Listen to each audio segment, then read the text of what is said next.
Did at any point in your conversation or your time with him, did he talk about his family? Did he talk about Kim and how they're getting on, how they're handling their relationship or even raising their kids?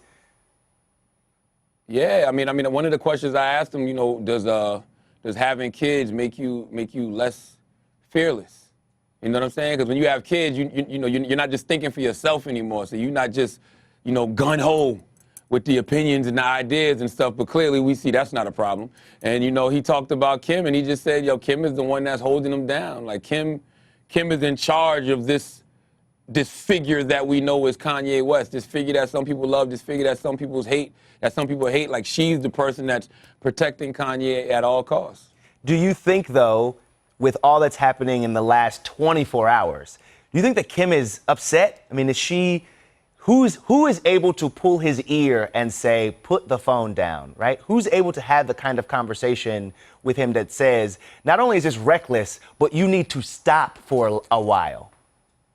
Or is there? Hey, man, you talking like he need a black woman in his life. You talking like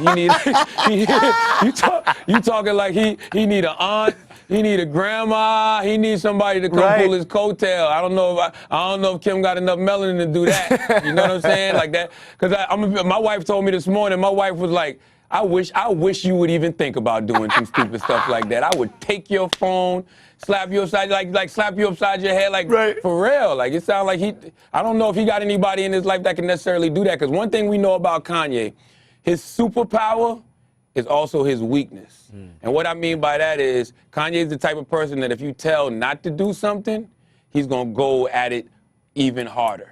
And that's great when you're putting out a song like Jesus Walks that radio doesn't want to play. That's great when you're an artist on Rockefeller and it's a label full of street guys, but you the dude in the pink polo. That's great when you talking to Sway and you standing up for LGBT rights. All of that, that's great when you on stage saying George Bush don't care about black people. But it's not great when we're telling you not to stand next to somebody we consider a bigot and you're like, nah, I'm going to throw this Make America Great Again hat on, even though America has never been great for minorities, ever.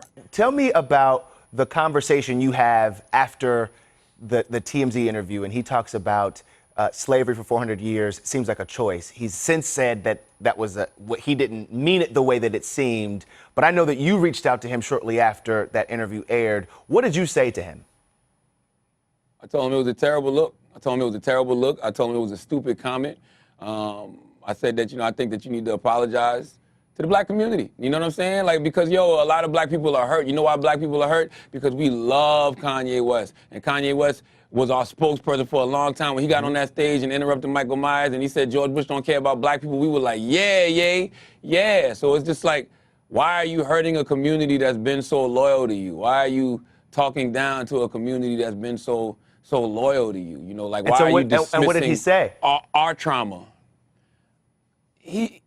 Listen, what I always say about Kanye, he listens, and he seems to get it, but you just got to let Kanye process things the way Kanye wants to process things. And another thing that people are forgetting about that TMZ interview, he apologized for wearing the Make America Great Again hat. And he apologized for hurting black people. Like, that's the other thing that's confusing about Kanye. He's not purposely trying to hurt anybody. Like, he really is on a mission of love. Like, you hear him saying, I love the doctor that killed my mom. I love Donald Trump. Like, he's picking these extreme people that are hateful and hurtful or that may have caused him harm, and he's saying he loves them. And I think a lot of that got to do with the pain. He feels still grieving for his mom. Grieving for his mother. I think that he's trying to replace that.